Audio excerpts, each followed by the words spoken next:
صل على محمد وعلى محمد.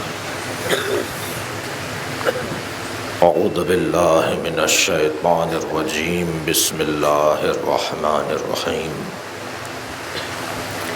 الحمد للہ الذی لا یبلغ مدحتہ القائلون ولا يحصي نعماءه العادون ولا يؤدي حقه المجتهدون الذي ليس لصفته حد محدود ولا نعت موجود ولا وقت معدود ولا أجل ممدود فطر الخلائق بقدرته ونشر الرياح برحمته. الصلاة والسلام على الرسول المسدد المصطفى الأمجد المحمود الأحمد سيدنا ومولانا ومولى الكونين جد الحسن والحسين معاني أبا القاسم محمد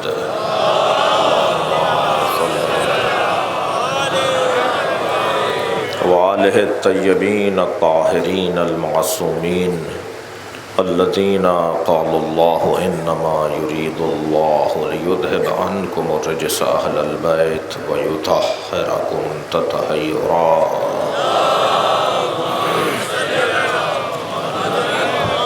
ولعنة الله على أعدائهم أجمعين من يوم عداوتهم إلى قيام يوم الدين. أما بعد قال الحكيم في قرآن الكريم بسم الله الرحمن الرحيم.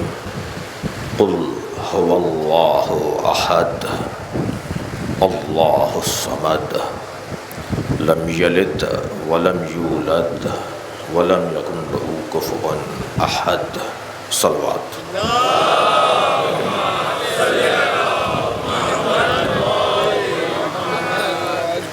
آج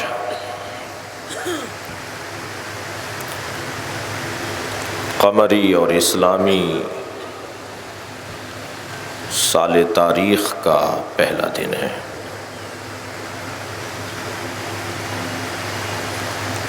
آغاز سال معنویت اور روحانیت کے ساتھ ہو رہا ہے.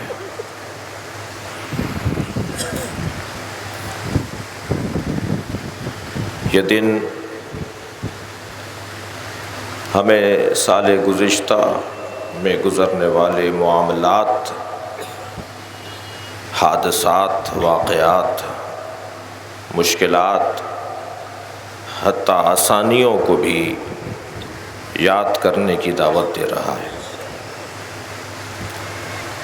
اور ان حادثات اور واقعات کی روشنی میں آئندہ کے معاملات اور آئندہ کے مسائل اور مشکلات اور آسانیوں کی تدبیر کرنے کی بھی دعوت دے رہا ہے.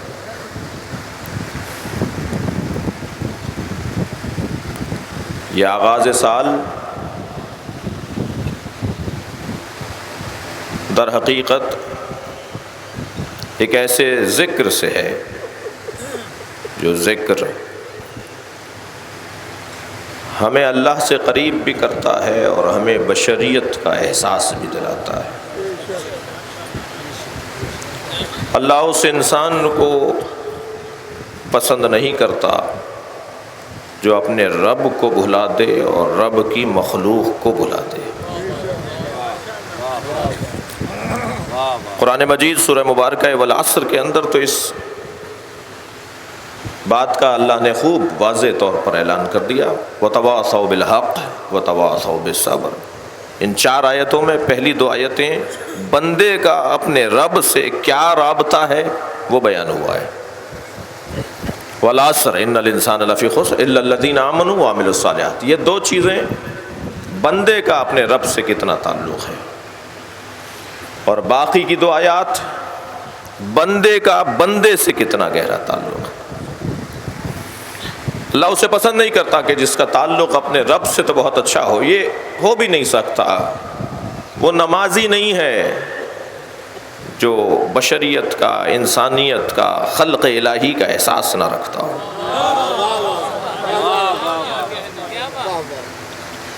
اور پھر آج کا دن میری اور آپ کی لیے عزت ہے کہ ہم فرش عزائے امام حسین کے نوکر ہیں.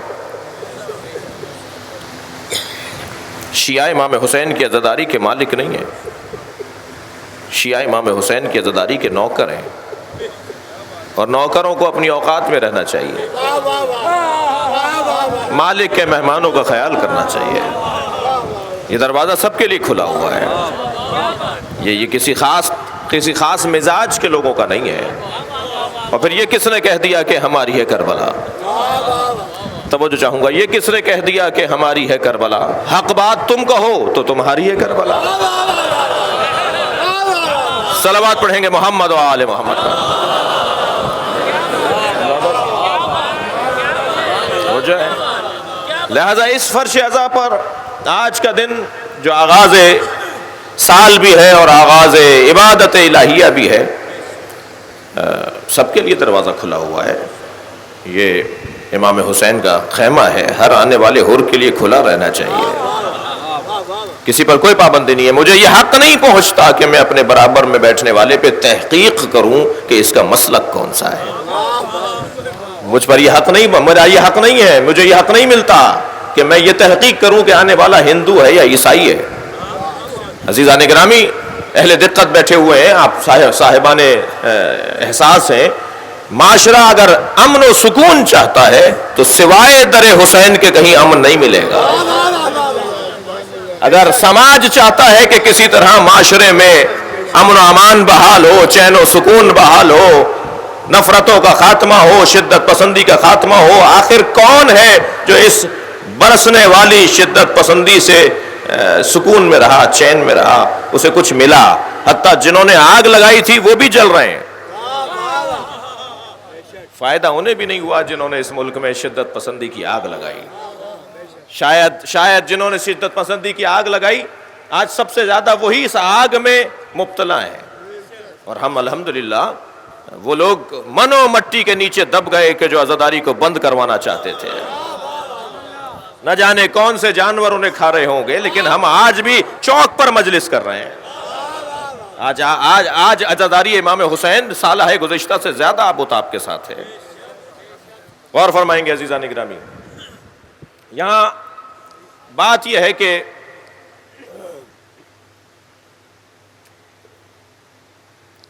یہ آغاز ایک عبادت سے ہو رہا ہے. ہمارا آج کا دن جو شروع ہوا، بلکہ ہم تو اللہ اکبر، ہمارا دشمن کتنا بے وقوف ہے. توجہ چاہوں گا، ویسے پاکستان میں اپنا دشمن کسی کو ماننے کو تیار نہیں ہوں. پاکستان میں ہمارا کوئی دشمن نہیں ہے. یہ جو لوگ ہماری دشمنی کا ٹائٹل لیے پھرتے ہیں نا، ان میں قابلیت نہیں ہے کہ شیعوں سے دشمنی کریں. ہم سے دشمنی کرنے کے لیے اہلیت چاہیے، صلاحیت چاہیے. اگر آپ کی توجہات میرے ساتھ ہیں تو ایک جملہ کہوں. جنگ صفین میں اللہ اکبر، ایک شخص مولا علی کے سامنے آیا، مولا کی برہنہ تلوار کو دیکھ کر کپڑے خالی کرنے لگا. مولا نے منہ موڑ کے فرمایا یہ اس قابل نہیں ہے علی اس پہ تلوار چلایا ہے. ہر آدمی اس قابل نہیں ہے کہ ہم سے دشمنی کا ٹائٹل رکھے. ہم سے دشمنی کرنے کے لیے اہلیت چاہیے، قابلیت چاہیے. ہمارا دشمن پاکستان میں بے وقوف ثابت ہوا، یہ بہت خوشی کی بات نہیں ہے. اس پہ خوشی نہیں ہونی چاہیے کہ ہمارا دشمن بے وقوف ہے. خوشی تو اس پہ ہونی چاہیے کہ دشمن سمجھدار ہے. دشمنی ہو تو پھر دشمنی ہو. میں ایک جگہ سے سفر کر رہا تھا، فضائی سفر تھا. میرے ساتھ ایک بہت بڑے مفتی صاحب بیٹھے ہوئے تھے. میں نے مفتی صاحب سے کہا، مفتی صاحب آپ اپنے دوستوں سے کہیے کہ ہمارے خلاف قلم اٹھائیں، ہمارے خلاف تحریریں لکھیں، کتابیں لکھیں، ہمارے خلاف قلم چلائیں. یہ جو چیزیں چلا رہے ہیں، یہ جو اسلحہ گرم چلا رہے ہیں، اس کا انہیں کوئی فائدہ نہیں پہنچے گا. تو کہنے لگے جی بہت جگر کی بات ہے، بڑے حوصلے کی بات ہے کہ آپ اپنے مخالفوں کو دعوت دے رہے ہیں کہ وہ آپ کے خلاف قلم چلائیں، تحریر پیش لائیں کریں، کتابیں لکھیں. تو میں نے کہا مفتی صاحب سوال کا ہونا عیب نہیں ہے، جواب کا نہ ہونا عیب ہے. توجہ کر رہے ہیں آپ حضرات؟ لہذا ہم اپنے علمی مخالفوں سے مخاطب ہیں، اور الحمدللہ علمی مخالف ہوتا ہی اس کا ہے کہ جہاں پر ضمیر کو، ذہن کو بیدار کیا جاتا ہو، جہاں جمود ہو، جہاں تنگ نظری ہو، جہاں سکوت ہو. جہاں مردنی ہو، جہاں فکر میں جمود پایا جاتا ہو، وہاں پھر کوئی کسی کا مخالف نہیں ہوتا۔ مخالفت ہوتی ہی اس کی ہے کہ جو کچھ کر رہا ہو، مخالفت ہوتی ہی اس کی ہے کہ جس کے ہاں کچھ قابلیت اور صلاحیت پائی جاتی ہو۔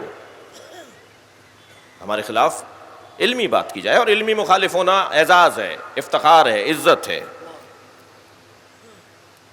ابتدائی مجلس ہے، محرم کے آغاز کا بیان ہے۔ تو عزیزو، آج کا دن ہمیں بہت سارے عنوانات کو دہرانے کی دعوت دے رہا ہے۔ یہ عزا خانے کیوں سجے ہیں، شروع ہو گیا ہے سلسلہ۔ سوشل میڈیا پر ایک للغار ہے جی، ہر شخص کے زبان پر طرح طرح کی باتیں ہیں۔ کچھ تو سوالات صدیوں پرانے ہیں، مگر ہم جوابات بھی اس لیے دیتے رہیں گے کہ اللہ نے انسان کو نسیان سے بنایا ہے، یہ بھول جاتا ہے۔ یہ جو ہر سال ہم مجلس کرتے ہیں نا، ہر سال ہم ذکر کرتے ہیں، یہ اس وجہ سے بار بار دہراتے ہیں۔ یہ بار بار دہرانا اس لیے نہیں ہے کہ ہمارے پاس اور کچھ کہنے کو نہیں تھا، نہیں، تم بھول گئے تھے، اس لیے ہم نے تمہیں دوبارہ یاد دلا رہے ہیں۔ غور فرمائے عزیزان گرامی، یہ بار بار اب یہ صاحب، یہ علم کیوں، یہ ماتم کیوں، یہ گریا کیوں، یہ نوحہ کیوں، یہ کالے کپڑے کیوں، یہ جلوس کیوں، یہ ذوالجناح کیوں، یہ فرش عزا کیوں، ایک کیوں کیوں کیوں کیوں کی ایک فہرست ہے، لیکن کوئی گھبرانے کی بات نہیں ہے۔ جیسے جیسے تمہارا شعور بڑھتا چلا جائے گا، ہمارے جواب میں بھی وزن بڑھتا چلا جائے گا۔ غور فرمائیں، ہم نے یہ ساری نشانیاں رکھی اس لیے ہیں تاکہ ان نشانیوں کے ذریعے سے اصل واقعہ یاد رہے۔ اصل واقعہ یاد دلانا ہے۔ یہ علم کسی علم کی یاد دلائے گا، یہ تابوت کسی نہ اٹھائے جانے والے تابوت کی حسرت کی یاد دلائے گا، یہ ذوالجناح کسی مجاہد کے جہاد کی یاد دلائے گا،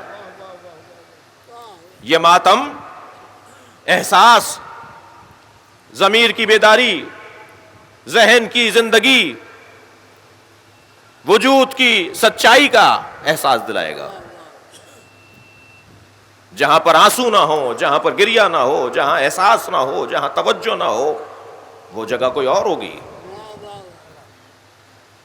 چلیے ذرا قرآن مجید کی خدمت میں چلیں اپنے آج کے اس موضوع سے۔ قرآن ہمیں عزاداری کے بارے میں کیا تعلیم دے رہا ہے؟ کیا قرآن سے امام حسین کی عزاداری کی رہنمائی ملتی ہے؟ پہلے یہ بات روشن رہے کہ ہمارا کوئی عقیدہ قرآن سے ہٹ کے نہیں ہے، ہمارا کوئی نظریہ حدیث صحیح ہے پیغمبر سے نہیں ہے، ہمارا کوئی عقیدہ حدیث صحیح ہے پیغمبر سے ہٹ کر نہیں ہے۔ ہم جو کہتے ہیں ہمارے پاس قرآن سے دلائل ہے۔ اور فرمائیں گے ارشاد رب العزت سورہ مبارکہ نساء آیت نمبر 148، لا يحب اللہ الجہر بالسوء من القول، اللہ کو اونچی آواز میں کوئی ایسی بات کرنا جو کسی کو ناگوار گزرے پسند نہیں ہے۔ مگر ہم آیت آدھی پڑھ کر عقیدہ نہیں بناتے، قرآن مجید پورا پڑھیں گے تو نظریہ بنے گا، ورنہ خود اسی قرآن مجید سے ہمیں نماز کا انکار بھی ملے گا۔ اگر آدھی آیت پڑھیں گے، اگر آدھا قرآن پڑھیں گے تو اسی آیت کریمہ سے ہمیں وجود پروردگار پہ شک و شبہ بھی ملیں گے۔ مگر قرآن ہے، یہ پورا نصاب گزارو، پوری تعلیم حاصل کرو، تب جا کے کسی نتیجے پہ پہنچو گے۔ قرآن کی اس آیت کے اندر صرف یہ نہیں کہا گیا لا يحب اللہ الجہر بالسوء من القول، اللہ کو اونچی آواز میں، لا يحب اللہ الجہر، جہر اونچی آواز میں، بالسوء من القول، ایسی کوئی بات جو ناگوار گزرے اور وہ قول کی صورت میں ہو، الفاظ کے صورت میں ہو، وہ نظم کی صورت میں ہو، وہ نثر کی صورت میں ہو۔ اللہ کو ایسے الفاظ جو کسی کو ناگوار گزر رہے ہوں، لا يحب اللہ، اللہ کو پسند نہیں ہے۔ بات یہاں مکمل نہیں ہو رہی، اللہ کہہ کے اللہ نے استثناء کر دیا، الا من ظلم، مگر جس پر ظلم ہوا ہے اللہ کو اچھا لگتا ہے اونچی آواز میں بات کرے چاہے کسی کو برا لگتا ہو۔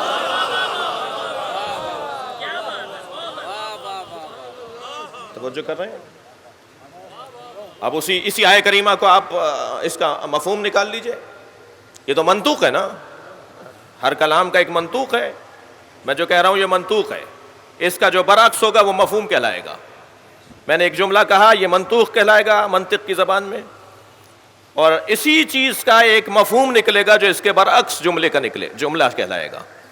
اب اللہ اگر یہ کہہ رہا ہے لا یحب اللہ الجہر بالسوء من القول الا من ظلم، اللہ کو اونچی آواز میں ایسی کوئی بات جو ناگوار گزرے پسند نہیں ہے مگر یہ کہ جس پہ ظلم ہوا ہے تو اونچی آواز میں بات کرے، قول کی صورت میں کرے، چاہے کسی کو ناگوار گزرے. لا یحب اللہ نہیں، یحب اللہ، اللہ کو پسند ہے. اب میں یہیں پہلے مرحلے پہ اپنے انکمسن ساتھیوں سے سوال کروں کہ کتنا بیدار مذہب ہے، کتنا زندہ مذہب ہے، کتنا جاگتا ہوا مذہب ہے جو مظلوم کے ساتھ کھڑا ہے. کیا مطلب ہے ان مجالس کا، کیا مقصد ہے ان مجالس کا؟ اللہ اکبر. ان مجالس کا مقصد جو صدیوں سے ہماری مشق ہے، ہمارے بزرگوں نے ہمیں امانت کے طور پر دی ہے، اور یہ امانت ہمیں اپنے آئندہ نسلوں کے حوالے کرنی ہے. نہ ہماری وجہ سے عزاداری تھی، نہ ہماری وجہ سے ہے. ہمارا کام نوکروں والا کام ہے، مالکوں والا کام نہیں ہے. یہ جناب زہرا کا مسئلہ ہے، یہ سیدہ فاطمہ زہرا کا مسئلہ ہے. وہ جس سے چاہیں گی کام لیں گی. میرے اور آپ کے لیے عزت اور افتخار ہے کہ مجھ سے آپ سے کام لیا جا رہا ہے. مظلوم کے پیچھے کھڑے ہو جاؤ، ظالم سے نفرت کرو. مظلوم کا کوئی مذہب نہیں ہوتا، ظالم کا کوئی مذہب نہیں ہوتا. مظلوم مظلوم ہوتا ہے، ظالم ظالم ہوتا ہے. میرے مولا علی جب نہج البلاغہ میں آپ کا فرمان موجود ہے، جب شہادت قریب تھی تو آپ نے جو اپنے فرزندوں سے وصیت فرمائی ہے اس میں یہی فرمایا نا، اوصیکما وجمیع ولدی واہلی ومن بلغ کتابی بتقوی اللہ ونظم امرکم کونا للظالم خصما وللمظلوم عونا. اے میرے حسن حسین، اے میرے لال، میری اس وصیت کو سنو اور ان تک پہنچاؤ جو میرے اہل و عیال ہیں، اور انہیں بھی بتا دینا جو مجھ سے محبت کرتے ہیں، یعنی آج آپ اور میں. فرمایا کونا للظالم خصما، ہمیشہ ظالم کے خصم رہنا، ظالم کے دشمن رہنا، ظالم کے سامنے آ کے کھڑے ہو جانا. وللمظلوم عونا، اور ہمیشہ مظلوم کی حمایت کرنا. یہ پیغام ہے، یہ ہمارا لوگو ہے، یہ ہمارا شعار ہے، یہ ہمارا نعرہ ہے. مکتب اہل بیت کا ٹائٹل یہ ہے، اہل بیت کے چاہنے والوں کا عنوان زندگی یہ ہے.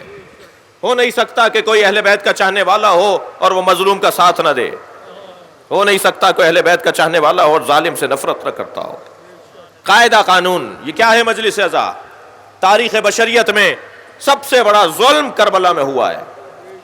اس لیے کہ توجہ چاہوں گا اہل دقت سے، اس لیے کہ جب کسی چیز کی بڑائی یا اس کی کمزوری پر بات ہوتی ہے تو کیفیت کو بھی دیکھا جاتا ہے اور کمیت کو بھی دیکھا جاتا ہے. کربلا میں نفوس تو شاید 132 شہید ہوئے، یہ کمی اعتبار سے تو تعداد 132 کی ہے، مگر کیفیت کے اعتبار سے کتنا وزن ہے، کتنا سنگین ہے یہ خون جو کربلا میں گرا ہے. ممکن ہے کوئی سا کہے جی 132 افراد کے لیے آپ صدیوں سے رو رہے ہیں. تعداد پر بات نہیں ہو رہی، تعداد پر بات نہیں ہو رہی، بات کیفیت کی ہے. جب کسی نے پوچھا نا میرے معصوم امام سے کہ مختار نے تو بدلہ لے لیا، شبہات کے جوابات بھی آپ سنتے جائیے. مختار نے تو بدلہ لے لیا، اور جب بدلہ ہو گیا تو پھر یہ رونا کیسا، یہ ماتم کیسا، یہ عزاداری کیسی؟ تو میرے مولا معصوم امام کی آنکھوں سے آنسو جاری ہوئے، اور چھٹے امام نے روتے ہوئے فرمایا کہ ساری دنیا کو اگر 70 مرتبہ مار کر زندہ کیا جائے تو حسین کے بدن سے گرنے والے ایک قطرے کا بدلہ نہیں ہوگا. یہ امام حسین کے خون کا بدلہ نہیں تھا جو مختار نے لیا، یہ بدلے میں تھے ہی نہیں جو ان کے مارنے سے بدلہ ہوتا، یہ وزن میں برابر تھے ہی نہیں امام حسین کے، امام حسین کی جوتیوں کے برابر نہیں تھے. یہ امام حسین کے ایک قطرے کا بدلہ نہیں ہے، امام فرما رہے ہیں. پھر کیا کیا ہے حضرت مختار نے؟ مختار ثقفی نے قتل حسین کا بدلہ نہیں لیا ہے، بدل نہیں تھا وہ. اب میں کیونکہ منطق سے آشنا ہوں تو وہ بدل نہیں ہے، بدل یعنی مساوی، وہ بدلا نہیں ہے، وہ اس زمانے کے چاہنے والوں کو حوصلہ دیا تھا مختار نے. وہ جو مایوسی پھیل چکی تھی، وہ جو خوف طاری تھا، وہ جو دشمن کا رعب بظاہر طاری تھا، مختار نے حوصلہ دیا، گھبراؤ نہیں. اور فرمایا آپ نے لا يحب اللہ الجہر بالسوء من القول الا من ظلم. قرآن کی آیت سورہ مبارکہ نساء. آگے بڑھیے سورہ مبارکہ شورا. ارشاد رائے ذالک الذی یبشر اللہ عبادہ الذین آمنوا وعملوا الصالحات قل لا اسألکم علیہ اجرا الا المودۃ فی القربى. یہ وہی عظیم بشارت ہے جو اللہ نے اپنے ان بندوں کو دی ہے جو صاحبان ایمان بھی ہیں اور صاحبان کردار بھی ہیں. کیا بشارت ہے؟ میرے حبیب آپ کہہ دیجئے لا اسألکم علیہ اجرا الا المودۃ فی القربى. مجھے کچھ نہیں چاہیے اپنی محنت کے بدلے میں سوائے یہ کہ قربہ سے مودت کرو. اہل دقت بیٹھے ہوئے ہیں، آپ سے توجہ چاہوں گا. نقن صاحب نے تو بڑا حسین ترجمہ کیا ہے. وہ یہ فرماتے ہیں کہ یہ قربہ سے مراد محمد مصطفیٰ نبی کے قربہ نہیں ہے، بلکہ اللہ کہلوا رہا ہے، نبی کہہ رہے ہیں. جہاں یہ نبی کے قربہ مراد ہو سکتے ہیں وہاں یہ اللہ کے بھی تو قربہ مراد ہو سکتے ہیں. اللہ اپنے قربہ کی مودت چاہتا ہے. جو اللہ سے سب سے زیادہ قریب ہے اس سے مودت کرو. دیکھیے کون ہے اللہ سے سب سے زیادہ قریب. شاید اس مسئلے اس مفہوم اور اس تفسیر سے بہت ساری الجھنیں دور ہو جائیں گی. جی نبی اپنے خاندان کو چھوڑ کر نہیں گئے، مقربین درگاہ پروردگار کو چھوڑ کر گئے. کسی میں دم ہے تو ثابت کرو کہ جناب زہرا سے زیادہ کسی کو قرب حاصل تھا. تو ثابت کرے کہ حسنین سے زیادہ کوئی قرب الہی رکھتا تھا. یہ ہے وہ مقربین، وہ ہیں قربا. کون؟ اللہ کے قربا. تو مودت قربا، نبی کے قرابت دار یا اللہ کے قرابت دار، ان قربا سے مودت. اور مودت اور محبت میں فرق ہے. یہ جو اس وقت آپ بیٹھے ہیں نا مجلس میں، یہ محبت کا نتیجہ ہے، محبت نہیں ہے. جی بہت سارے لوگ ہیں جنہیں محبت ہے وہ یہاں نہیں آئے، یہاں یعنی مجلس میں نہیں آتے. بہت سارے لوگ ہیں جو اہل بیت سے محبت رکھتے ہیں، وہ مجلس میں نہیں آتے، وہ گریہ نہیں کرتے، وہ ماتم نہیں کرتے، وہ عزاداری نہیں کرتے، محبت رکھتے ہیں. اور قرآن مجید نے محبت نہیں مانگی ہے، مودت مانگی ہے. صلوات پڑھیں محمد و آل محمد.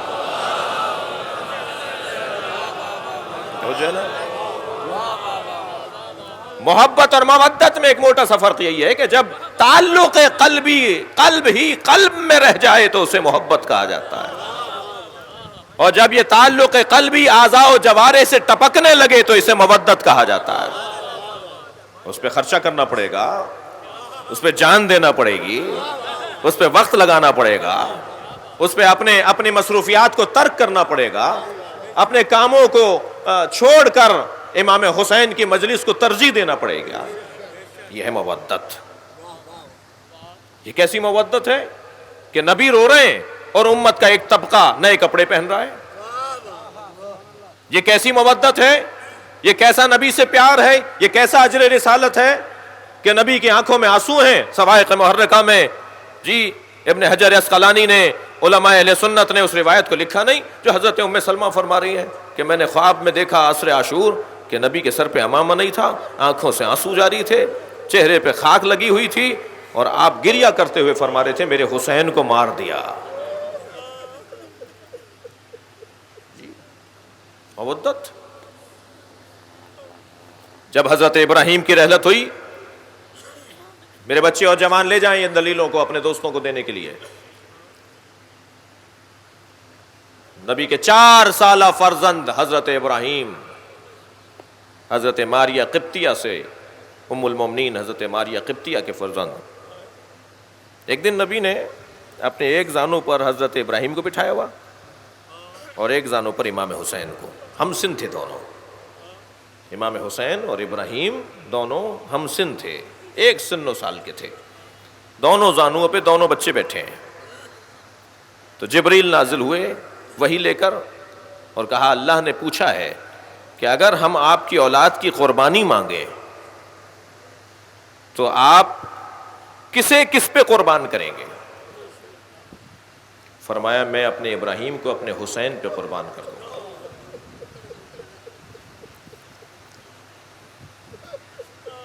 جیسے ہی نبی مکرم نے ابراہیم کو حسین پہ قربان کرنے کا اظہار کیا، ابراہیم ایک دن بیمار ہوئے اور رحلت ہو گئی۔ اب نبی کو تو معلوم ہے کہ یہ قصہ کیا ہے، تو نبی گریہ کر رہے ہیں۔ جب سرکار نے گریہ کرنا شروع کیا تو عبد الرحمن ابن عوف نے کہا یا رسول اللہ انتا والبکا، آپ اور گریہ؟ تو فرمایا یا عبد الرحمن ان القلب لا يحزن، دل ملول ہونا یہ دل کی سالمیت کی نشانی ہے۔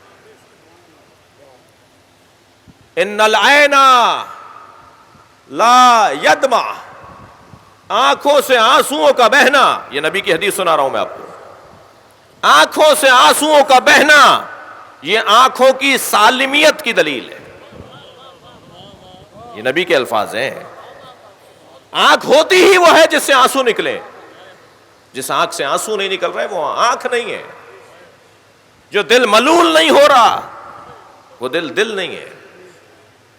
اور فرمایا سنو اللہ یقول لا یرضا، فقط بات یہ ہے کہ آنکھوں سے آنسو بھی نکل رہے ہوں، دل بھی ٹوٹ رہا ہو، مگر زبان سے اللہ کا شکر بھی ادا ہو رہا ہو، اس سے رضایت کا اظہار بھی ہو رہا ہو، یا اللہ یہ جنازہ دیکھ کے روؤں گا اس لیے کہ تو نے رونے کی صلاحیت دی ہے، یا اللہ میرا دل ملول ہو رہا ہے، مگر یہ دل ملول ہونا تجھ سے عدم رضایت کی نشانی نہیں ہے۔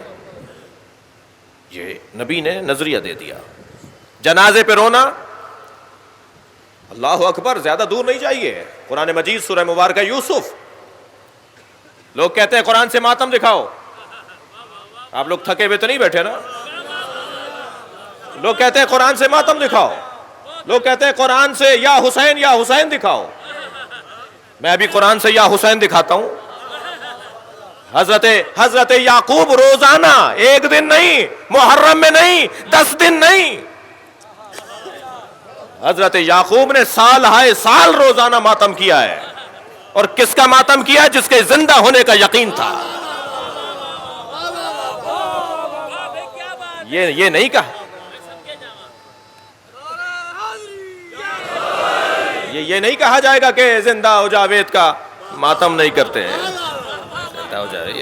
یہ حضرت یوسف زندہ ہے نا، حضرت یعقوب کیا کہہ رہے ہیں؟ حضرت یعقوب روزانہ ایک ہاتھ زانو پر مارتے تھے، ایک ہاتھ سینے پر مارتے تھے، ایک ہاتھ سر پر مارتے تھے، اور سر پر، زانو پر اور سینے پر ہاتھ مارتے ہوئے کہتے تھے یا اسفا علی یوسفا، جسے آپ یا حسین بولتے ہیں۔ قرآن کی آیت سنا رہا ہوں نا میں آپ کو، یا اسفا علی یوسفا، یا اسفا علی یوسفا، ہائے میرے یوسف، ہائے میرے یوسف، یا یوسف، یا یوسف۔ کون؟ جو ابھی زندہ ہیں، جن کے زندہ ہونے کا یقین ہے۔ اور نہ صرف زانو پر، سینے پر اور سر پہ ہاتھ مارتے تھے حضرت یعقوب، بلکہ وَبْيَضَّتْ عَيْنَاهُ، اس کی بعد والی آیت، وَبْيَضَّتْ عَيْنَاهُ فَهُوَ قَدِيمٌ، اور اتنا روتے تھے ماتم کرتے ہوئے کہ رو رو کے حضرت یعقوب کی آنکھیں سفید ہو گئیں۔ اور قرآن کیا کہہ رہا ہے؟ فَهُوَ قَدِيمٌ۔ اور یعقوب صرف کاظم نہیں تھے، قزیم تھے۔ اور فرمائیں گے بھائی تھوڑی دقت بڑھائیے اپنی جی۔ ایک ہوتا ہے صابر، ایک ہوتا ہے صابر، ایک ہوتا ہے کاظم۔ صابر اور کاظم میں فرق ہے۔ کاظم برداشت کرنے والے کو کہتے ہیں، اور کاظم میں بھی انتہائی برداشت جب آ جائے تو اسے قزیم کہتے ہیں۔ جیسے عالم اور علیم جی، جیسے شاہد اور شہید، جیسے ناصر اور نصیر جی، ایسے ہی کاظم اور قزیم۔ کاظم اسے کہتے ہیں کہ جو انتہائی برداشت رکھتا ہو۔ اب یہاں رو رہے ہیں، ماتم کر رہے ہیں، سینے پہ ہاتھ مار رہے ہیں حضرت یعقوب، قرآن کہہ رہا ہے کہ یہ سب سے زیادہ برداشت رکھتے تھے۔ یہ کیا مطلب ہے اس کا؟ ذرا آپ کی توجہ چاہوں گا۔ یہ کیا کہہ رہا ہے اللہ؟ کیا بتانا چاہ رہا ہے؟ کیا مطلب ہے اس آیہ کریمہ کا کہ حضرت یعقوب سینے پہ، زانو پہ، سر پہ ہاتھ مارتے ہوئے یا اسفا علی یوسف، یا اسفا علی یوسف کا نوحہ بلند کرتے تھے اور آنکھوں سے آنسو گراتے تھے، اور اتنے آنسو بہائے کہ آنکھیں سفید پڑ گئیں، اور قرآن کہہ رہا ہے فہو کظیم، اور یہ بہت زیادہ برداشت کرنے والے تھے۔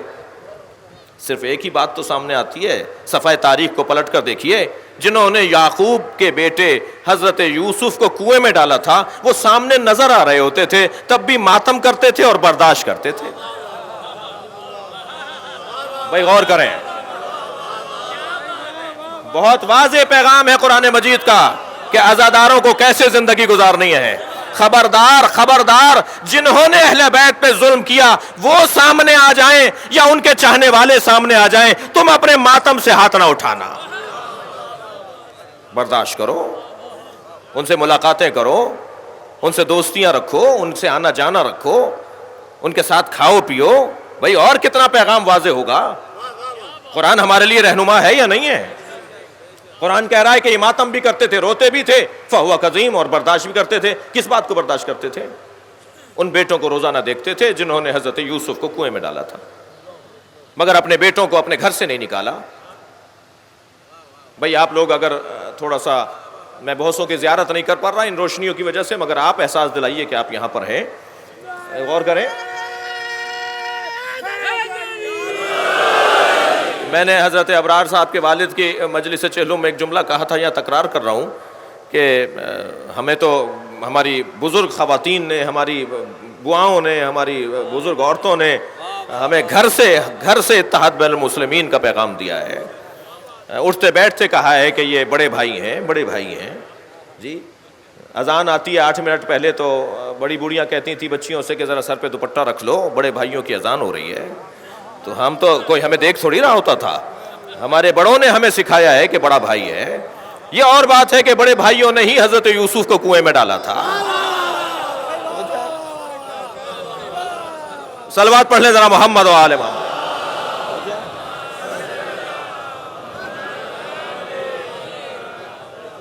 توجہ ہے حضرات کی؟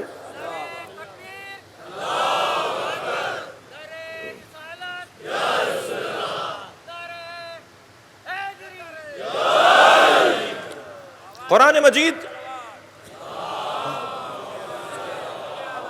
ہمارے لیے بہترین رہنما اصول ہے، قرآن مجید ہمارے لیے بہترین رہنما اصول ہے، اور یہ جو مودت قربا کا حکم ہے یہ اس کا ایک انداز ہے، اس کا ایک طریقہ ہے۔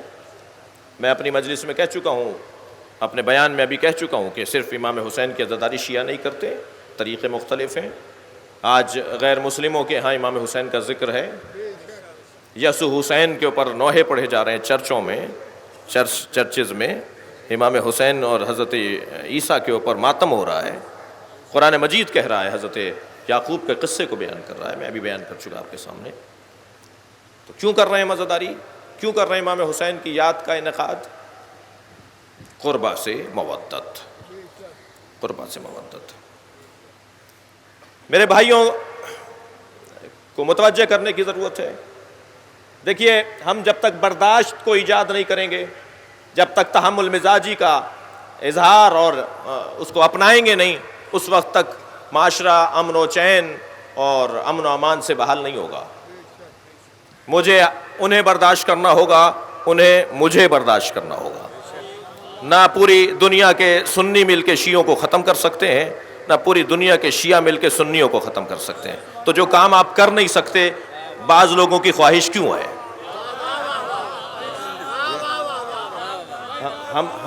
ہم سب اس دنیا میں رہ رہے ہیں، ہمیں ایک دوسرے کو برداشت کرنا ہوگا۔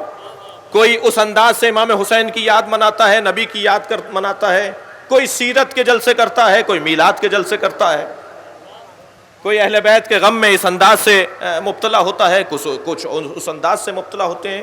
مجھے حق نہیں پہنچتا کہ میں انہیں تنقید کا نشانہ بناؤں اور وہ مجھے تنقید کا نشانہ بنائے۔ البتہ میں حکمرانوں سے یہی ایک جملہ کہتا ہوا آگے بڑھوں گا، اور حکمرانوں سے زیادہ انتظامیہ کے افراد سے، کہ یہ بیلنس کی پالیسی آپ کی یا آپ کی بے عدالتی کی دلیل ہے۔ یہ جو آپ سب کو برابر کر دیتے ہیں نا جی، ہم نے تو اس ملک کے اندر 20 سال تک جنازے اٹھائے ہیں، آپ پھر بھی بیلنس کرتے ہیں۔ میں ایک ٹی وی چینل کے اوپر بیٹھا تھا، سوال ہوا کہ جی ایسے ظلم ہو رہا ہے، زیادتی ہو رہی ہے۔ میں نے جب اپنے مظالم کا ذکر کیا جو ہمارے ساتھ ہوا ہے، تو ایک بزرگ وہاں عالم دین بیٹھے تھے، کہنے لگے جی صرف آپ کے ساتھ نہیں ہوا ہے، ہمارے ساتھ بھی ہوا ہے۔ میں نے کہا مفتی صاحب ذرا انصاف سے کام لیجئے، ہمارے علاوہ کسی کو شناختی کارڈ چیک کر کے نہیں مارا گیا، جس انداز سے ہمیں مارا گیا ہے آپ انصاف کیجئے۔ 52-55 ڈاکٹر تو کراچی میں ہم نے شہید دیے ہیں، پورے پاکستان میں ایک بڑی تعداد 5000 کا تو ریکارڈ ہے جو اہم ترین لوگوں کو پاکستان میں مارا گیا ہے۔ آپ بیلنس کی سیاست، بسوں سے اتار کے شناختی کارڈ دیکھ کر، ماتم کا نشان دیکھ کر اس ملک میں قتل کیا گیا، پھر بھی آپ برابر کر رہے ہیں۔ جنہوں نے آپ کو تنگ کیا، آج آپ کے گریبانوں تک ان کا ہاتھ آیا ہے تو آپ کو برے لگ رہے ہیں۔ ہم تو پکارتے آ رہے تھے ایک مدت سے، ہم تو کہتے آ رہے تھے ایک مدت سے کہ ان کو لگام دو، یہ جنونی ہو گئے ہیں۔ جب جانور جنونی ہو جائے تو اسے باندھ کے رکھا جاتا ہے، اور اگر انسان پاگل ہو جائے تو اسے بھی باندھنے کی ضرورت ہوتی ہے، مگر آپ نے ہماری بات نہیں سنی۔ ابھی ایک بہت بڑے فورم پر میں نے عرض کیا کہ دیر آئے درست آئے، ٹھیک ہے، آرمی پبلک اسکول کے اوپر جب حملہ ہوتا ہے تو پاکستان میں دہشت گرد نظر آنا شروع ہو جاتے ہیں۔ ہم 20 سال تک جنازے اٹھاتے رہے، کیا ہو رہا ہے یہ؟ میں ابھی مجلس میں آتے ہوئے یہ ہمارے عزیز آبدی صاحب جو پورے کراچی میں امام حسین کی یاد میں بینر لگاتے ہیں، پرچم لگاتے ہیں، انہیں نہیں لگانے دیا جا رہا۔ یہ کیا بات ہوئی؟ بیلنس کی بات ہے کہ ہم انہیں نہیں لگانے دے رہے تو آپ کو بھی نہیں لگانے دے رہے۔ وہ کون ہے بھائی؟ میرے ایک سیاسی جماعت کے مہمان تشریف فرما ہے، اہل سنت مجلس میں بیٹھے ہوئے ہیں، غور فرمائیں، حضرت عمر خلیفۃ المسلمین کی روز رحلت جو ہے وہ 25 ذی الحجہ ہے، پہلی محرم تو ہے ہی نہیں۔ بھائی میں موضوع تحقیق دے رہا ہوں، آپ نہ مانیے میری بات، تحقیق کیجئے۔ کچھ دیر کے لیے آپ میری بات نہیں مانیے، میں تو ایک موضوع تحقیق دے رہا ہوں، جا کے تحقیق کیجئے۔ 25 کتابوں کے حوالے رکھتا ہوں اہل سنت کے کہ حضرت عمر کی روز رحلت 25 ذی الحجہ ہے، محرم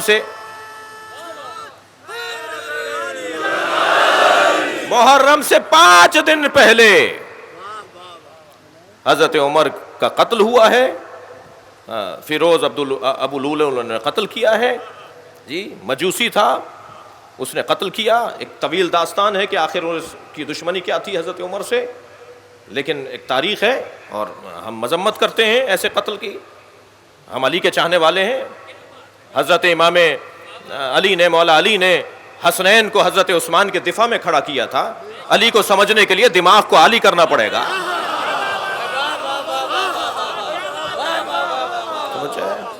ہمارا انداز زندگی، ہمارا انداز سیاست، ہماری تدبر، ہماری حکمت، ہماری سمجھ، ہمارا انداز اہل بیت کے مطابق اگر نہیں ہوگا تو ہم شیعہ نہیں کہلا سکتے۔ ہمیں اپنے احساسات پر نہیں چلنا ہے، ہمیں اپنے ائمہ کی خواہشات اور مرضیوں پہ چلنا ہے۔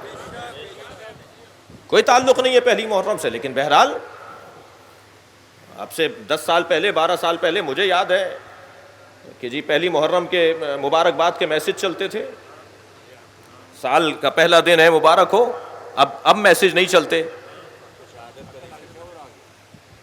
جی، اب میسج نہیں چلتے۔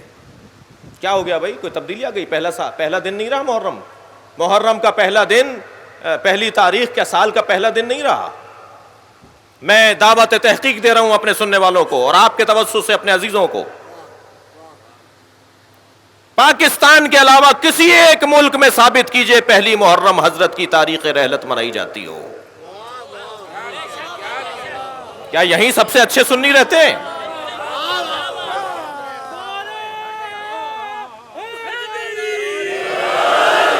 کیا پاکستان میں ہی مسلمان زیادہ اچھے رہتے ہیں؟ کسی ایک ملک میں، میں طالب علم کل بھی آؤں گا آپ کے پاس، مجھے لا کے دکھا دیجیے گا نام، کسی ایک ملک میں بتائیے کہ جہاں پہلی محرم کو یہ عنوان دیا جاتا ہو، صرف اور صرف ایک بات کی وجہ سے۔ کاؤنٹر کرو، ان کی مجالس کو متاثر کرو، ان کے معاملات کے اندر رکاوٹ ڈالو، لیکن نہیں، ہمیں اب تک پہچانا نہیں ہے تم نے، اگر رک اچھا پھر پر چلے پاکستان کے اندر صرف ایک ہی طبقہ کیوں یہ دن منا رہا ہے اور بھائی سنی نہیں ہے ہمارے؟ ایک خاص ذہنیت والے لوگ. اور افسوس کے ساتھ کہہ رہا ہوں انتظامیہ خاص طور پہ جو فورسز کے لوگ ہیں ان سے میں مخاطب ہوں. سیاستدانوں سے آج میری بات ہوئی ہے, ابھی مجلس میں آتے ہوئے سندھ کی اہم ترین شخصیات سے گفتگو ہوئی ہے. وہ خود پریشان ہیں اور البتہ ان کی پریشانی قابل قبول نہیں ہے.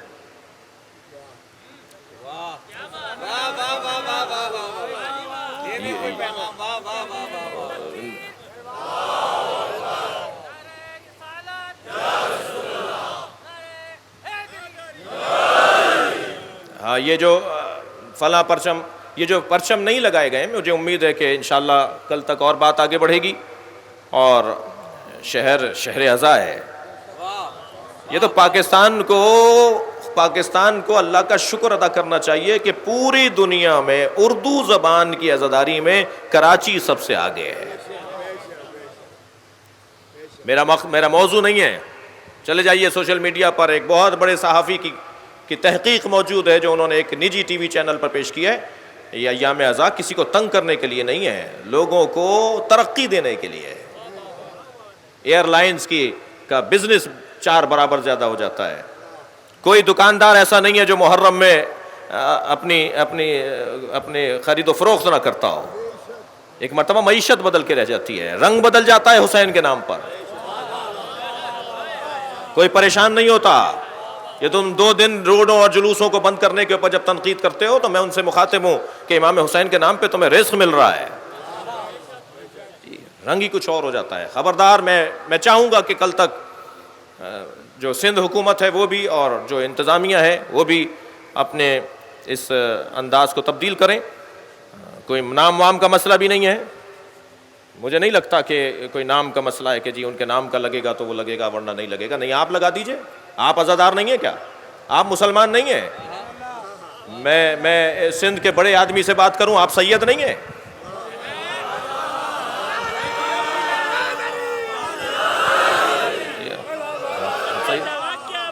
آپ سید ہیں تو آپ ثابت کیجئے کہ آپ بھی عزادار ہیں. آپ کے تو آبا و اجداد کو میں جانتا ہوں کہ وہ عزادار ہیں. آپ کے اپنے علاقے کے اندر عزاداری ہو رہی ہے. یہ کیا بات ہوئی چند دن کی کرسی کی خاطر آپ اپنا رنگ بدل رہے ہیں؟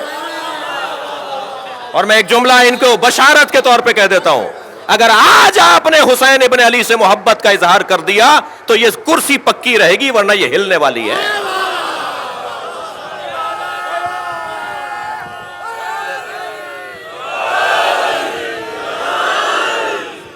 لاؤڈ اسپیکر ایکٹ اور جی فلاں مسئلہ, میں ان کو بس بہت زیادہ نہیں عرض کرنا چاہ رہا. میں سمجھتا ہوں کہ ہمارے دوستوں کو, ہمارے ذمہ داروں کو اپنے معاملات کو بہتر کرنے کی ضرورت ہے. قرآن مجید ہم سے مودت کی دعوت دے رہا ہے اور اہل بیت سے محبت کا اظہار ہوگا تو نبی کی رسالت کا اجر ادا ہوگا. ایک قدم آگے چلیں, ایک اور زیارت کریں. صفحہ پلٹا قرآن مجید کا تو ہمیں آیت نظر آئی, ارشاد رب العزت ہو رہا ہے وَمَن يُعَظِّمْ شَعَائِرَ اللَّهِ فَإِنَّهَا مِن تَقْوَى الْقُلُوبِ, سورہ حج آیت نمبر 23. جو اللہ کی نشانیوں کی تعظیم کرتے ہیں وہی متقی ہیں. بھائی جملہ آپ کی سماعتوں کے حوالے کر رہا ہوں. یہ علم کیوں ہے, یہ تعزیہ کیوں ہے, یہ ماتم کیوں ہے, یہ عزا خانہ کیوں ہے, یہ پنجہ کیوں ہے؟ یہ جو پنجہ آپ دیکھ رہے ہیں نا, یہ ایک بلند ہاتھ کی یاد دلاتا ہے کہ ایک ہاتھ تھا کہ جو جھکا نہیں, ملا نہیں, جس نے کسی سے ہاتھ ملایا نہیں, ظالم کے آگے پھیلا نہیں, یہ بلند ہو گیا. یہ علم میں لگا ہوا مشکیزہ ہمیں کچھ پیاسوں کی یاد دلاتا ہے. اس مشکیزے میں لگا ہوا تیر ہمیں یاد دلاتا ہے کہ کوئی قافلہ تھا جو پیاسا مارا گیا ہے. اگر صفا و مروہ خدا نخواستہ کسی حادثے کی وجہ سے مٹ جائیں, محو ہو جائیں, تو صفا و مروہ کے مٹ جانے کے 2-3 نسلوں کے بعد صحیح کا کوئی تصور باقی نہیں رہے گا. حضرت ہاجرہ کی کوئی یاد باقی نہیں رہے گی. جی صفا و مروہ ایک تاریخی واقعے کو یاد رکھے ہوئے ہیں نا. صفا مروہ کو ہٹا دیجئے, 2-3 نسلوں کے بعد کوئی یاد ہی نہیں کرے گا کہ کوئی صحیح ہوئی تھی صفا اور مروہ کے درمیان. معلومات نشانیوں کو باقی رکھو تاکہ تمہاری تاریخ تمہیں یاد رہے. یہ نشانیاں اس لیے رکھی جاتی ہیں، یہ نشانیاں اس لیے رکھی جاتی ہیں. ایک اور مرحلہ آگے بڑھیے. پروردگار عالم قرآن مجید سورہ مبارکہ نساء میں ارشاد فرما رہا ہے ذکر فإن الذکر تنفع المؤمنین. اے میرے حبیب بار بار دہراؤ. مولانا پچھلے سال بھی آپ نے یہی مصائب پڑھے تھے، صبح کی مجلس میں بھی آپ نے یہی پڑھے تھے، آج پھر آپ وہی جملے دہرا رہے ہیں. سال گزشتہ بھی آپ نے یہی کیا، سارے شیعوں نے مل کے، سارے عزاداروں نے مل کے، پھر وہی بات. قرآن کہہ رہا ہے ذکر، بار بار دہراؤ. اس لیے کہ بار بار دہرانے سے مومنین کو فائدہ ہوتا ہے. قرآن مجید میں 10 آیتیں ہیں جو اللہ نے بار بار نازل کی ہیں. معاذ اللہ میری طرح کیا کہیں نسیان پایا جاتا تھا کہ بول دیا اور یاد نہیں رہا کہ دوبارہ بول دیا؟ یہ قرآن ہے، اللہ کا کلام ہے. قرآن میں 10 آیتیں ہیں جو بار بار اللہ تکرار کر رہا ہے. کیوں؟ اس لیے کہ تکرار کرو تاکہ یاد رہے. عزیزان گرامی، یہ در حقیقت ایک تاریخی یاد ہے اور اس سے فائدے ہو رہے ہیں، اس سے فائدے ہو رہے ہیں. کیا بیان ہو رہا ہے بھائی یہاں؟ میں تو آج کیونکہ ابتدائی مجلس ہے تو اپنے ان بچوں اور جوانوں کو دلائل دے رہا تھا کہ ہم مجلس کیوں کرتے ہیں، ماتم کیوں کرتے ہیں، مزاداری کیوں کرتے ہیں. کل سے بات آگے بڑھے گی. سورہ مبارکہ توحید، اللہ کی وحدانیت پر غور کریں گے. اس سے مجموعی فائدہ ہے. انسان بہتر فکر اور بہتر سوچ اور بہتر عقیدے کی طرف جاتا ہے. جوڑنے کی جگہ ہے، ملانے کی جگہ ہے، پیار بڑھانے کی جگہ ہے، احترام کے فروغ کی جگہ ہے، امن و امان کی بحالی کی جگہ ہے، اقدار اور تہذیب کو رائج کرنے کی جگہ ہے. کربلا کا واقعہ اقتدار کے لیے نہیں تھا، اقدار کے لیے تھا. اقتدار کا وقت ہوتا ہے، اقدار کا کوئی وقت نہیں ہوتا. اگر میرے مولا حسین اقتدار لے لیتے تو وقت ختم ہو چکا ہوتا. حسین نے اقدار کو زندہ کر دیا تو آج بھی حسین کی حکومت ہے. آج بھی میرے اور آپ کے دل و دماغ پر جو یاد تازہ ہے وہ اسی صاحب قدر کی یاد ہے. عزیزو، پہلی محرم ہے.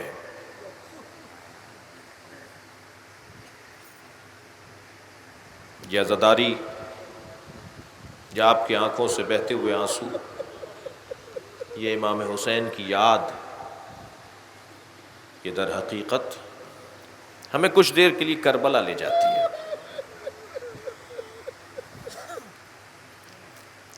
میرے سنی شیعہ مسلمانوں، نبی کو اپنے حسین سے بہت پیار تھا.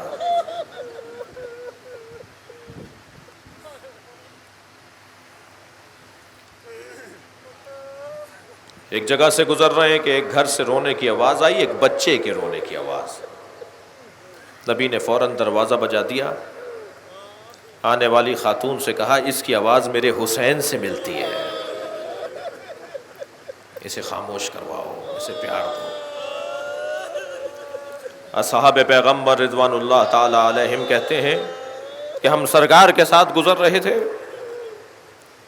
کہ کچھ بچے کھیل رہے تھے. نبی نے ایک بچے کو گود میں اٹھایا، اپنے آغوش میں لے کر اسے پیار کیا اور پھر زمین پر اتار کے نبی آگے بڑھ گئے. تو ہم نے پوچھا یا رسول اللہ یہ کس کا بچہ ہے؟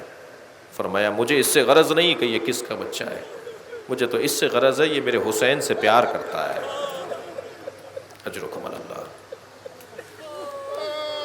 راویوں کا کہنا ہے کہ یا وہ حبیب ابن مظاہر تھے یا وہ حضرت زہیر قین تھے، اس لیے کہ وہ حسین سے پیار کرتے ہیں. میرے نبی سفر سے لوٹے ہیں، یہ ساری روایات سنی شیعہ کتابوں میں ہیں. نبی سفر سے لوٹے ہیں، فرمایا ام سلمہ میں کچھ دیر کے لیے استراحت کر رہا ہوں، آنے والوں کو صرف اتنا بتا دینا کہ نبی استراحت کر رہے ہیں.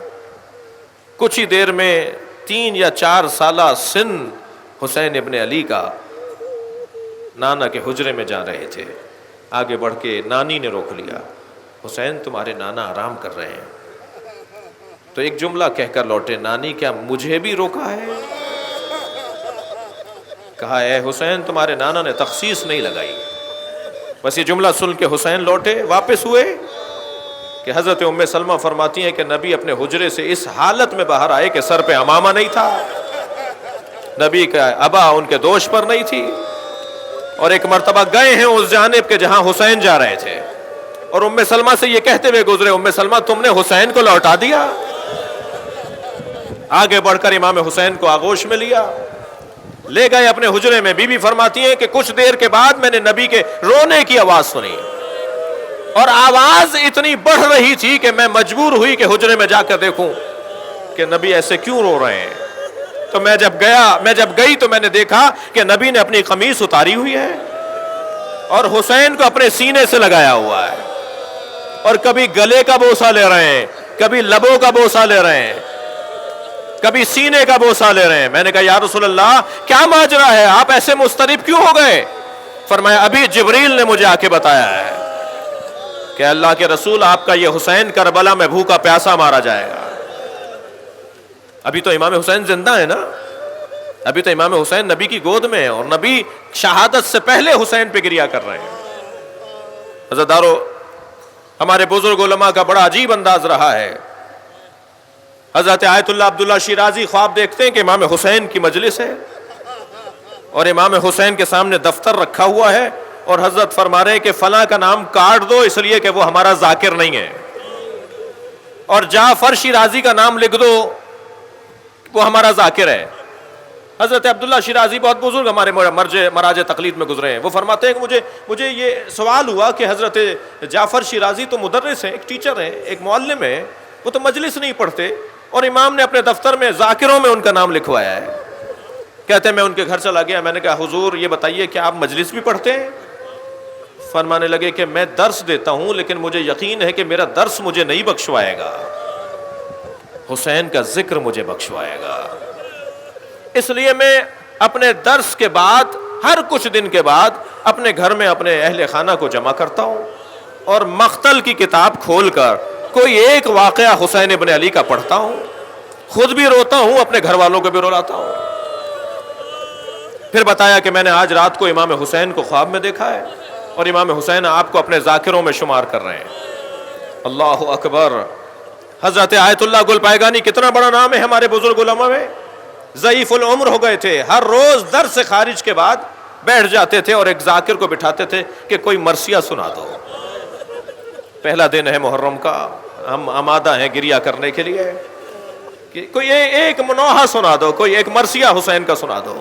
اور پھر گریہ کر کے آنکھوں سے آنسو بہا کر جاتے تھے اور کہتے تھے کہ میری ساری محنتوں پر غالب ہے یہ آنسو. بھائی یہ کوئی معمولی بات نہیں ہے، یہ کوئی معمولی بات نہیں ہے.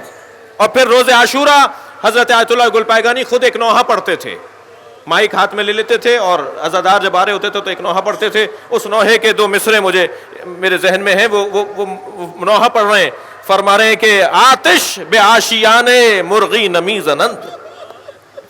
کسی پرندے کے گھونسلے کو تو آگ نہیں لگاتے. آتش بے آشیان مرغی نمی زنند گیرم کے خیمے آلے با نبو. اگر یہ آلے نبی کے خیمے نہ بھی ہوتے تو کسی پرندے کے گھونسلے کو بھی آگ نہیں لگاتے. تم نے آلے نبی کے خیموں کو جلا دیا. اجرکم علی اللہ. تھکیں گے نہیں. اگر آپ کو رونا آ رہا ہو میں 2 منزلیں اور لوں گا. عزادارو یہ گریہ، یہ جو آپ کی آنکھوں سے آنسو جا رہے ہیں، یہ مطلوب ہے نبی مکرم کے لیے. اور میں دسیوں سینکڑوں علماء اہل سنت کو جانتا ہوں جو روز عاشورہ امام حسین پہ گریہ کرتے ہیں. فرق اتنا ہے کہ کچھ 10 دن کرتے ہیں، کچھ 1 دن کرتے ہیں، لیکن حسین پہ رونا سنت پیغمبر ہے، نبی کی سنت ہے. اللہ اکبر. میرے مولا مدینے کو چھوڑ رہے ہیں. بس ایک روایت، مجلس اپنا بیان مکمل کر رہا ہوں. حسین مدینے کو چھوڑ کے جا رہے ہیں. اللہ نہ کرے کسی کو وطن ایسے چھوڑنا پڑے. جب پیغام آیا نا کہ حاکم شام اس دنیا سے چلا گیا ہے اور اس کے بیٹے نے بیعت کا سوال کیا ہے حسین سے. مدینے کے گورنر ولید ابن عتبہ کو خط پہنچا کہ حسین سے بیعت لے لو، اور اگر حسین بیعت نہ کریں تو حسین کا سر کاٹ کے لے آؤ. امام کو پیغام بھیجا. جب امام آئے ہیں تو اپنے ساتھ جوانان بنی ہاشم کو لے کے چلے ہیں، لیکن جیسے ہی دربار کے دروازے پر حسین پہنچے تو حضرت عباس کو مڑ کے دیکھا. فرمایا عباس مجھے بلایا گیا ہے، لہٰذا تم سب باہر رہو گے، بس اتنا خیال رکھنا کہ اگر میری آواز اونچی ہو رہی ہو، بلند ہو رہی ہو، تو سمجھ لینا کہ مجھے کوئی تکلیف دے رہا ہے، پھر تمہیں اجازت ہے کہ تم دربار میں اندر آ جاؤ. امام اندر گئے ہیں. سامنے ولید گورنر مدینہ اور مروان ابن حکم دونوں کھڑے ہوئے ہیں کہ اس نے خط پکڑایا امام کو. امام نے خط پڑھا، اس میں لکھا تھا کہ حسین سے بیعت لے لو، اور اگر حسین بیعت نہ کریں تو حسین کا سر کاٹ لو. امام نے اس خط کو لپیٹتے ہوئے واپس رکھا اور یہ فرماتے ہوئے مڑے کہ کل سورج نکلنے دو، دن نکلنے دو، سارے مدینے کے سامنے مجھ سے سوال بیعت کرنا اور میں سب کے سامنے جواب دوں گا. یہ کہہ کر حسین مڑ رہے تھے کہ مروان نے ولید سے کہا کہ اگر آج حسین چلے گئے تو پھر ہاتھ نہیں آئیں گے. امام نے یہ جملہ سنا تو مڑے، اور امام نے دونوں کو مخاطب کرتے ہوئے فرمایا اتقتلنی انت ام ہوا یبن زرخا، تو مجھے مارے گا یا تو طے کرو کون مجھے مارے گا. بس امام کی آواز اونچی ہوئی، حضرت عباس دربار میں آ گئے. ہاتھ میں تلوار ہے، مولا آپ کو کسی نے تکلیف پہنچائی ہے؟ حضرت نے فرمایا عباس تلوار کو نیام میں رکھو، یہ مدینہ ہے، کربلا نہیں ہے، تمہیں کربلا کے لیے ذخیرہ کیا گیا ہے. اور جب پلٹے ہیں میرے مولا دربار سے تو اب اپنے گھر کی طرف نہیں گئے، فوراً فرمایا عباس مجھے زینب کے گھر جانا ہے، اس لیے کہ اب قافلہ سجے گا نا، اب سفر تیار ہونا ہے. جناب زینب کے دروازے پر پہنچے تو کنیزوں نے دیکھ کر ایک مرتبہ جناب زینب کو خبر دی، بی بی مولا حسین دروازے پر ہے. بہن آگے بڑھ کر کہتی ہے بھیا یہ رات کی تاریکی میں، بھیا یہ رات کے اس وقت میں آنے کا سبب کیا، مجھے بلا لیا ہوتا. فرمایا زینب تیاری کرو، اب مدینہ رہنے کی جگہ نہیں رہا، ہم مدینہ چھوڑ کر جا رہے ہیں. دوسرا دن ہے، 28 رجب ہے، سن 60 ہجری ہے. امام حسین نے عزاداروں مدینہ چھوڑ دیا. آپ نے گریہ کر لیا، مجلس ہو گئی. بس ایک یہ روایت سن لیجئے، امام کا قافلہ مدینے سے باہر نکلا. ابھی قافلہ مدینہ چھوڑ کر کچھ آگے گیا تھا کہ حضرت عباس جن کا کام یہ تھا کہ کبھی دائیں اور کبھی بائیں اور کبھی آگے اور کبھی عقب چلے جاتے تھے اور آ کر خبر دیتے تھے کہ قافلہ ہمارا منظم ہے، کوئی ہمارے قریب قریب نہیں ہے، کوئی ہمیں اذیت و تکلیف پہنچانے کا کوئی وجود نہیں ہے، کوئی تصور نہیں ہے، حسین جا رہے ہیں مدینہ چھوڑ کر. بہت سارے معاملات ہو سکتے تھے. قافلہ آگے جا رہا ہے، حضرت عباس قریب آ کر کہتے ہیں مولا ہمارے قافلے کے پیچھے ایک مختصر سا قافلہ چل رہا ہے. حضرت نے فرمایا تم نے پوچھا کس کا قافلہ ہے؟ کہ صحابی پیغمبر ہیں حضرت عبداللہ ابن عروہ غفاری، وہ ہمارے قافلے کے پیچھے چل رہے ہیں. امام نے فرمایا تم انہیں بلاؤ ہمارے قافلے میں ساتھ چلیں. کہا نہیں، وہ یہ کہتے ہیں کہ میں پیچھے رہوں گا، علیحدہ رہوں گا. امام نے جب اپنے نانا کے صحابی کا عزادارو نام سنا تو فوراً اپنے ذوالجناح سے کہا مجھے لے چل. گھوڑا دوڑتا ہوا گیا. آپ جب قریب گئے تو آپ نے کیا دیکھا؟ 3 سواریوں پر مشتمل یہ قافلہ ہے. ایک پر ان کا بیٹا بیٹھا ہے، ایک پر ان کا غلام بیٹھا ہے، اور خود وہ درمیان میں چل رہے ہیں. اور ہاتھوں میں راشا ہے، ضعیفی تاری ہے، بال سفید ہیں، بھویں دراز ہیں، اور ایک مرتبہ بڑھاپے سے یہ محسوس ہوتا ہے کہ یہ طویل سفر کر نہیں سکتے. امام نے آگے بڑھ کر کہا نانا کے صحابی اس بڑھاپے میں کہاں کا ارادہ ہے؟ آپ کہاں جا رہے ہیں؟ آپ کیوں نکلے ہیں اپنے گھر سے اس ضعیفی میں؟ فرمانے لگے حسین تم چھوٹے تھے، نبی خطبہ دے رہے تھے، تم مسجد میں داخل ہوئے، تمہارا پیر تمہارے کرتے میں الجھا، تم زمین پہ گر رہے تھے، نبی نے ممبر چھوڑ دیا، تمہیں آگے بڑھ کے گود میں لیا، اپنے ساتھ ممبر پہ گودی میں بٹھا لیا، اور ہم سارے صحابیوں سے مخاطب ہو کر کہا میرا حسین اگر مدینہ چھوڑ کر جائے اور اس کے ساتھ اس کا خاندان بھی جا رہا ہو اور تم میں سے کوئی زندہ رہ جائے تو میرے حسین کو تنہا نہ چھوڑنا، میرے حسین کی مدد ضرور کرنا. حسین میں بوڑھا ضرور ہو گیا ہوں مگر مجھے نبی کی وصیت پر عمل کرنا ہے. اجو کمل اللہ، اجو کمل اللہ. ایک منزل اور لیجئے. امام نے آگے بڑھ کر کہا اے نانا کے صحابی پھر ہمارے ساتھ چلیے، عباس آپ کی خدمت کریں گے، علی اکبر آپ کے کام آئیں گے. تو ہاتھ جوڑ کر کہنے لگے حسین مجھے علیحدہ چلنے دو، تمہارا قافلہ آگے چلے گا، میں پیچھے چلوں گا. امام نے پوچھا ایسا کیوں کرنا چاہتے ہیں آپ؟ کہنے لگے حسین اس قافلے میں نبی زادیوں کی سواریاں ہیں، اس قافلے میں زینب کی سواری ہے، میں نہیں چاہتا کہ میں اس قافلے میں چلوں جس میں نبی کی بیٹیاں چل رہی ہیں. میں کہوں گا عبداللہ تم نے بڑا احترام کیا نبی کی بیٹیوں کا، 11 محرم کو ہوتے تو دیکھتے زینب کے سر سے چادر اترتی رہی، کوئی نہ تھا جو یہ کہے یہ نبی کی نواسی ہے، یہ علی کی بیٹی ہے۔ الا لعنت اللہ علی قوم الظالمین فسيعلم الذين ظلموا أي منقلب ينقلبون۔ یا اللہ ان آوازوں پر رحمت نازل فرما، رونے والوں کی توفیقات میں اضافہ فرما۔ حاضرین، شرکائے مجلس، سنی شیعہ مسلمان، ہمارے شہری انتظامیہ سے تعلق رکھنے والے تمام حاضرین، بزرگوں کو، جوانوں کو، بیویوں، خواتین کو اپنے حفظ و امان میں قرار دیں۔ ہم سب کی عاقبت بخیر فرما، امام زمانہ کے ظہور میں تعجیل فرما۔ ربنا آتنا فی الدنیا حسنۃ وفی الآخرۃ حسنۃ وقنا عذاب النار۔ اللہم صل علی محمد وعلی محمد۔